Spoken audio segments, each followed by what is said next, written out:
सा नी सा नी रे गा सा नी रे गा सा नी रे गा सा पा मा गा रे सा नी रे गा सा नी।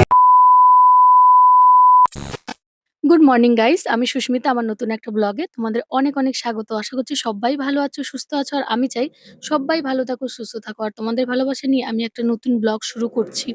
আশা করছি সবার ব্লগটা ভালো লাগে। তো আজকের কিন্তু আমি শ্বশুরবাড়ির এখানের বাজারটা তোমাদের ঘুরে দেখাবো। আমি আজকের বাজারে যাব কিছু শপিং করার জন্য, কিন্তু পয়লা বৈশাখ ছিল। পয়লা বৈশাখে তো আমরা কিছু কেনাকাটা করতে পারিনি, কারণ বাড়িতে ছিলাম না। আর ফৌজিরা যখনই আসবে তখনই কিন্তু সমস্ত অনুষ্ঠান হয়। এটা আমাদের ক্ষেত্রে হয়, জানি না কাদের ক্ষেত্রে হয়, কিন্তু আমাদের যখন আসে তখনই আমরা ওই জামাই ষষ্ঠী পালন করি, পয়লা বৈশাখ পালন করি, সমস্ত কিছু। কারণ এমন তো নয় যে প্রত্যেকবার ছুটি পাবে, বা বেশিরভাগ পুজো বা কোনো কিছুতেই আমরা ছুটি পাই না। তো সেরমভাবে আমাদের সেই দিনগুলো অন্য দিনগুলোতে মানাতে হয়। তাই জন্য ভাবলাম যে কিছু কেনাকাটা করে নিয়ে আসি সকলের জন্য। তো কি আমি কিন্তু এনেছি শাশুড়ি মায়ের জন্য, সমস্ত কিছু তোমাদের দেখাবো। তারপরে দেখো এই যে আমি চাটা বানিয়ে নিয়েছি, চাটা কমপ্লিট। আর আমি এখানে একটু দেরি করে উঠি, প্রায় 8:30 বেজে গেছে আমার চাটা বানাতে। কারণ ওই 7টা 7:30টার দিকে আমি ঘুম থেকে উঠি। কারণ এখানে কাজের লোক আছে, সে ঝাড়ু পোছা করে দিয়ে যায়। আর মাও যা কিছু করে। তো তাই জন্য এখানে একটু লেট করে উঠি। ওখানে তো সকালবেলায় উঠি, তাই না?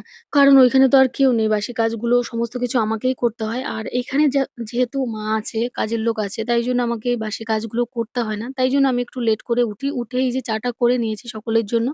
আর চা করার পরে কিন্তু আমি ব্রেকফাস্টটা রেডি করব। কারণ ওই বললাম একটু দেরি করে উঠেছি। তারপরে ব্রাশ-টাশ করেছি, একটু ফ্রেশ হয়েছি। তারপরে চা করতে চাটাও কমপ্লিট। প্রায় ওই 8:30 বেজে গেছে। এবার আমি চা খাওয়ার পরে কিন্তু তাড়াতাড়ি করে ব্রেকফাস্টটা বানিয়ে নেব। কারণ দেখো তোমাদের দাদাভাই ওখানে 7:30টার সময় খায়।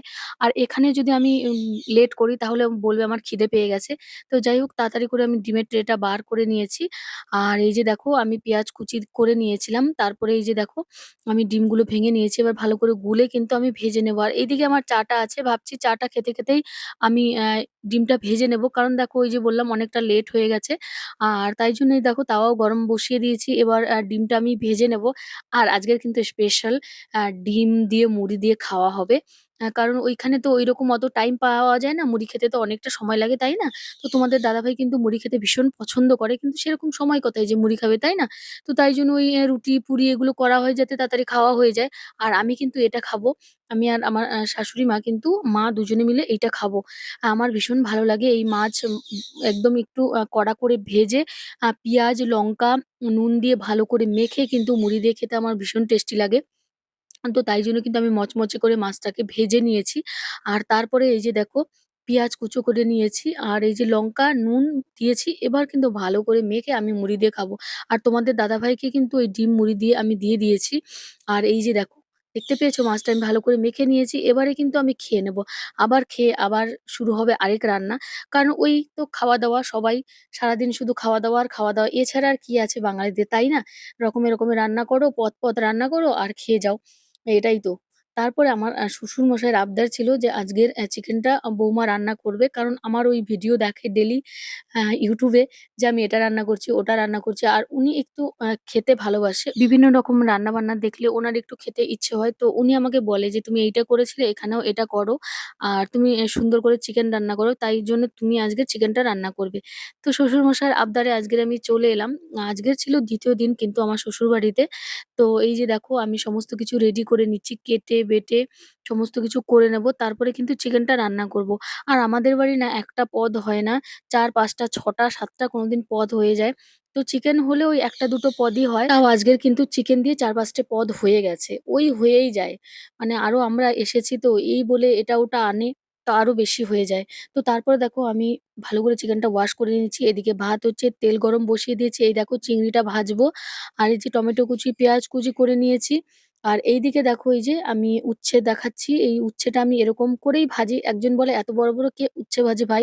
আমরা কিন্তু এরকম করেই ভাজি বা চাকচাক করেও ভাজি। আমি একদিন ভেজেছিলাম তো কেউ একজন কমেন্ট করেছে, "এত বড়, বড় কে উচ্ছে খায় ভাই?" আমরা কিন্তু এরকম করে খাই। এর থেকে বেশি কুচি করি না।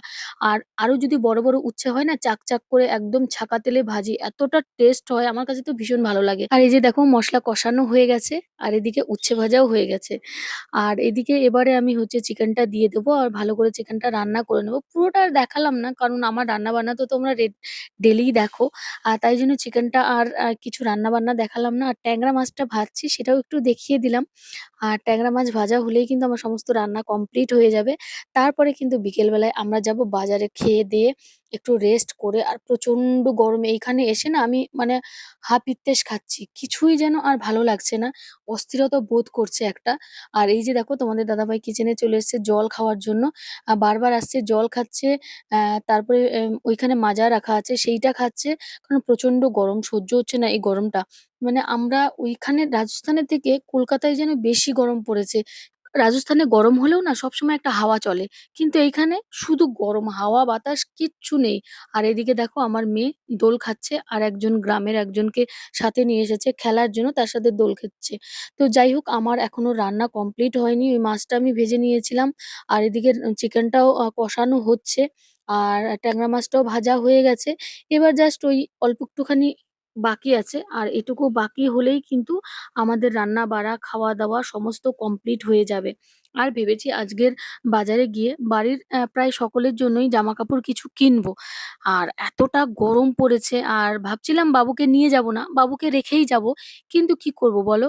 মানে ও তো এখন এখানের কাউকে তেমনভাবে চেনে না, না? কারণ কারো কাছে থাকতে চায় না, কান্না করে। আর স স ছোটবেলা থেকে শুধু আমাকে আর ওর বাবাকেই দেখেছে।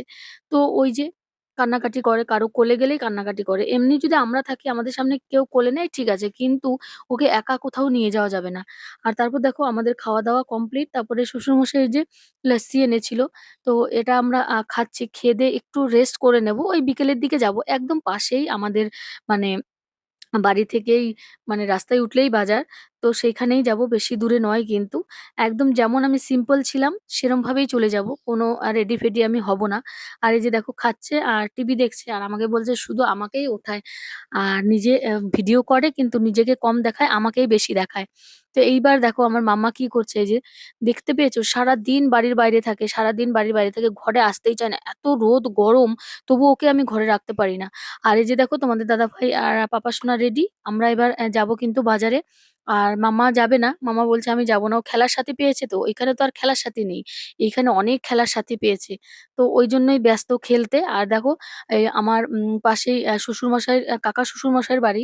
তো সেইখান থেকে আম পেড়ে মানে কাকিমণি আম দিয়েছে হয়তো। তো আম কেটে দেখো ওই যে দুজনে মিলে খাচ্ছে। আর এই যে আমরা বেরিয়ে পড়েছি। পাপা দেখো হাওয়া লাগছে আর এত খুশি হয়েছে। ওকে কিন্তু সুন্দরভাবে মাঝখানে বসিয়ে দিয়েছি। আর এই যে দেখো ওর পাপার পিঠে হাত মারছে কেমন এই যে দেখো। আমি একটু ভিডিও বানিয়ে নিলাম।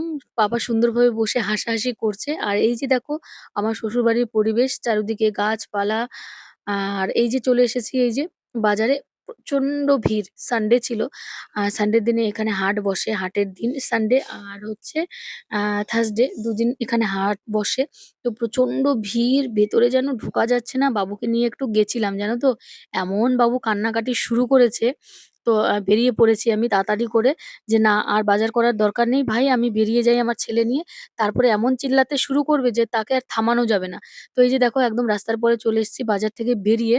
আর এখানেও প্রচন্ড ভিড় বললাম না মানে হাটের দিনে প্রচন্ড ভিড় হয়। এবারে কিছু ওই শাড়ি, সায়া ব্লাউজ কিনে নেবো শাশুড়ি মায়ের জন্য। তো তাই ভাবলাম একটা ভালো বড় দোকানে যাই। বেশ ভালোই বড় বাজার আছে এই জায়গাটা দেখতেই পাচ্ছ তোমরা। আর ভালো, ভালো দোকান আছে, ভালো জিনিস পাওয়া যায়। দেখলে বুঝতেই পারবে তোমরা। এই যে দেখো বেশ সুন্দর তোমাদের দাদাভাইয়ের বাড়ির থেকে ওই ১ কিলো ১.৫ কিলোমিটার দূরে হবে। মানে ওই বাড়ির পাশেই একদম বলা যায়। কারণ ওই ওদের বাড়ির রাস্তা থেকে একটু ভিতরে তো, রাস্তায় উঠলেই দোকান মানে বাজার। আর ওই যে ১ কিলোমিটারের মতো হবে তো আমি চলে এসেছি বাজারে। তো ভীষণ সুন্দর, সুন্দর কিন্তু শাড়ি দেখাচ্ছিল। তো আমি কিছু শাড়ি নিলাম এখান থেকে। একদম গরমের দিন তো আর পয়লা বৈশাখে মানুষ কেমন শাড়ি নেয়? আমাদের সিম্পল টাইপের শাড়ি-টাড়ি নেয়, তাই তো? তো সিম্পলই নেবো কোনো ঝাপড়া পট্টি নয়। সুন্দর, সুন্দর শাড়ি পেয়েছি আমি সিম্পল, সিম্পল এর মধ্যে। তো মায়ের জন্য নিয়ে নেবো। আর আমার জন্যও নেবো, পাপার জন্য নেবো, মামামের জন্য নেবো, সবার জন্যই নেবো। আর জানি না কতটা কি পারবো, তাই না? তো বেশি কিছু কিনতে পারিনি। কিছু কিনেই আমি বেরিয়ে পড়েছি। বাবু এত বিরক্ত করছিল, তোমাদের দাদাভাই তো একটা পাখা নিয়ে তা হাওয়া দিতে শুরু করে দিয়েছে। তারপরে দেখো এই যে আমার মাম্মা বলেছে পিজ্জা নিতে, তো পিজ্জা নিলাম, পেস্ট্রি নিলাম। তো নিয়ে এবার বাড়ি চলে যাব। তো বাই, সবাই ভালো থেকো, সুস্থ থেকো। সকলকে অনেক, অনেক ধন্যবাদ। অনেক, অনেক ভালোবাসা আমার ভিডিও দেখার জন্য। তো নেক্সট ভিডিওতে সমস্ত কিছু দেখিয়ে দেব যে আমি শাশুড়ি মায়ের জন্য কি, কি কেনাকাটা করলাম আর আমাদের জন্য কি, কি কেনাকাটা করলাম। তো তবে হ্যাঁ, তোমাদের আমার শ্বশুরবাড়ির বাজারটা কিন্তু সবাইকে দেখিয়ে দিলাম। তো বাই। সবাই খুব ভালো থেকো, সুস্থ থেকো।